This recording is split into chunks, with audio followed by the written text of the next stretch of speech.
I'll begin by going back to the beginning of my style influence. I'm a millennial, so I grew up in a time where anything goes.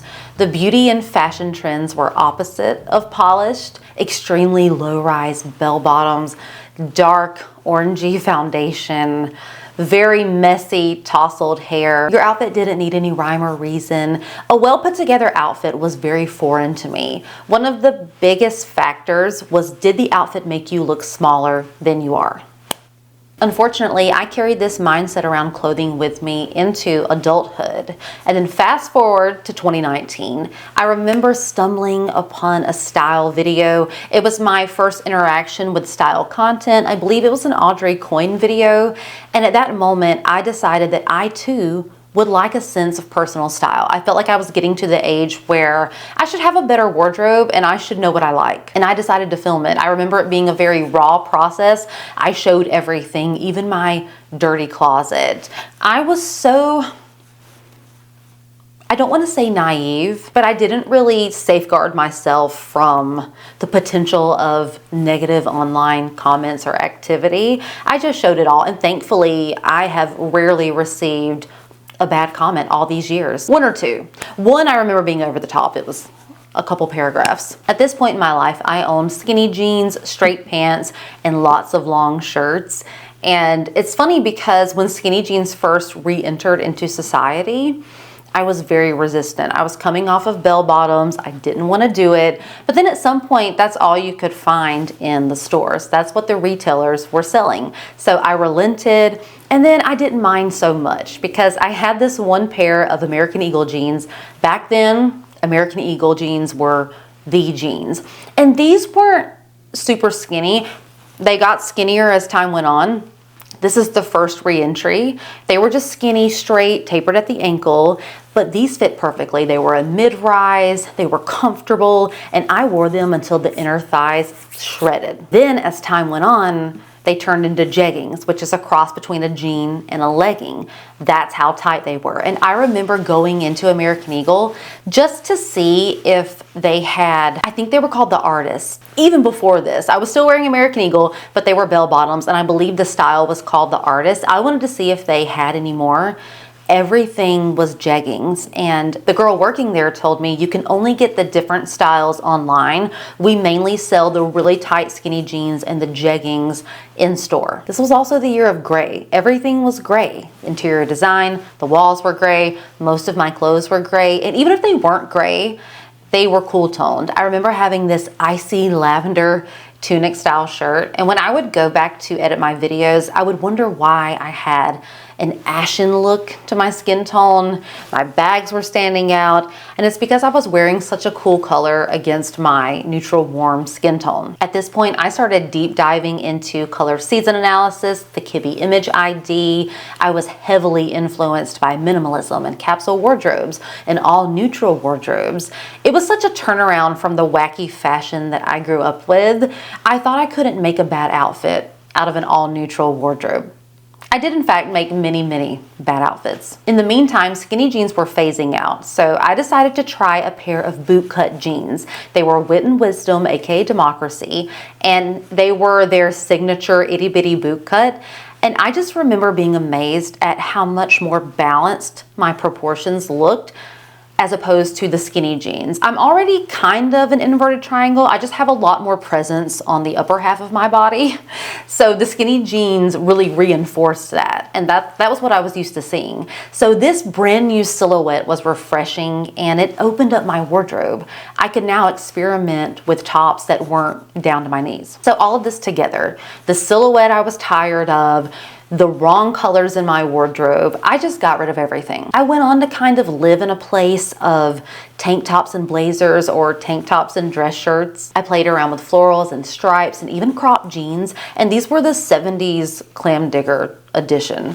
They made a comeback, and those just look so weird on me. The kind that are tight and they come right past the knee. I don't know if it's the shortness of my legs. Not for me. But I actually bought a pair of cropped pants that are fantastic, and you'll see those in my wardrobe tour that I think I'm filming right after this. Although my wardrobe didn't feel like it was in a great place, it felt okay. I didn't feel like I was wearing a costume. It was wearable. It wasn't too wacky, and it definitely spoke to one aspect of my personal style, which is classic and minimal. But the other aspects were starving. I knew what I was drawn to, but I didn't know how to express or articulate it through clothing in a way that felt at home. I sat down and went through my story archive on Instagram because I used to take outfit pictures sometimes, and I still recommend that. Just take a quick pic before you leave for the day and then go back and analyze. I have literal notes on why I did or did not like an outfit. And the further away you are from that past outfit, the more objective you can be. That's something I learned. I actually roasted myself on some of these outfits. Hindsight 2020 and all that. And I also have notes on my notes in my phone on the patterns that I noticed. I don't know what this says about me. I like notes. But I noticed that I enjoyed baggy clothing, but they looked overwhelming. I love dusters and cardigans, but not all were created equal. Some of my cardigans were huge and chunky and had big pockets on the sides, but I noticed the ones that were more streamlined and straight and close to the body looked much better. The reason I'm so drawn to these items is because oversized and flowing equals free-spirited, relaxed, breezy in my brain.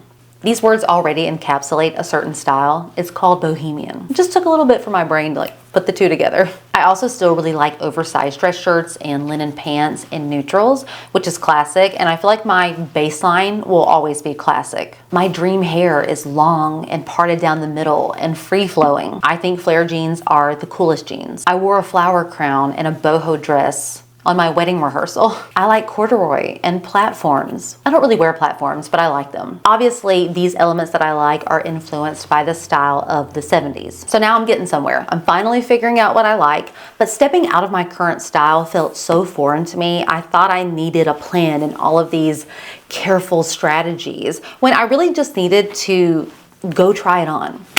Figure out what I like and try it. So I nailed down that I like elements that are classic, modern boho, and 70s.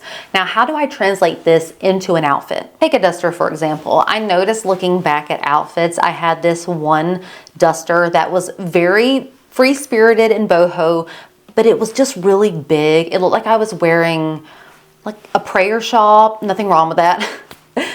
But it was almost too floaty. But I noticed a pattern. I've always been drawn to dusters. They're naturally boho. There was even a revival of dusters and kimonos in the 70s. So they're also 70s. Now I need some classic to ground it. So a slimmer fit will give me a classic silhouette. Now for the most terrifying part, shopping. In high school, my mom would take me shopping, bless her heart. Bless you, Mom. And I would pretty much have a mental breakdown and leave with nothing. And this happened time and time again. I almost revisited that mental breakdown when I went shopping for an Easter outfit. The trauma started to come back, and I texted my mom and she talked me down and everything worked out. And the next time, because I was shopping alone, the next time I went shopping with my husband and I made a plan. And the first step was jeans. Levi jeans in particular, because I wanted to see what all the hype was about. I tried the 501s, the 501s 90s edition, the rib cage straight, and the rib cage boot cut, I believe. I tried various styles and lengths and sizes, and all of them were cut to be smaller in the waist, no matter the style. And I feel like the ratio was pretty dramatic. I think the boot cut I tried on, they fit my legs perfect and were this far apart from buttoning. Even in the biggest size they had. I tried it all, and I'm so glad I got that out of my system because I've always wondered about Levi's. Right now, in this season of life, they're not for me. Then I decided to try anything and everything, even if I knew I wouldn't like it, just to open my mind up to something different. I tried loud prints, matching sets, dresses. I didn't like anything. And the longer I was there, the more things started to click. I could spot colors and items that were appealing to me. I kind of felt my instincts kick in. One thing that has helped me a lot is not judging an outfit solely on if it makes me look smaller or not. I want my clothes to be flattering to a certain extent, but I don't mind sometimes if my legs look short. or if I look my size, or if maybe I look bigger than I am. I saw a comment once, and the woman was talking about how her sisters are always pushing her to wear form-fitting clothing. And she apparently is naturally very slim. Her sisters are curvier, and they're always trying to tell her, you should show off how thin you are, basically. And she said she doesn't care if people can tell that she's skinny or not. She doesn't care. And that's kind of the place I'm in. I want my clothes to look nice and be flattering, but I don't mind if someone needs to guess, which is weird anyway. Why are you guessing like how much someone weighs or how big or small they are? It's just so weird, the world that we live in. I still enjoy relaxed, slightly oversized clothing. I'm doing it in a way where the draping is better, where it's not huge and overwhelming and crazy clown looking, but I'm always, even this, I'm always gonna like a little bit of a bag, you know? It just goes with my personality. We're baggy. Baggage on baggage. No, I'm kidding. Then I started finding pieces that checked all of the boxes. Classic, modern boho, 70s.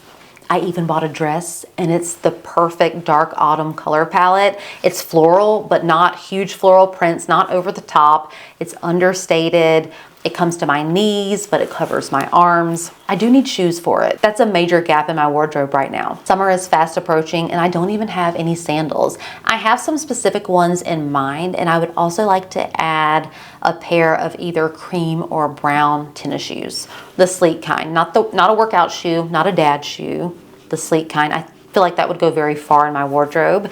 And I want to add some jewelry that's a bit more interesting, like handmade jewelry.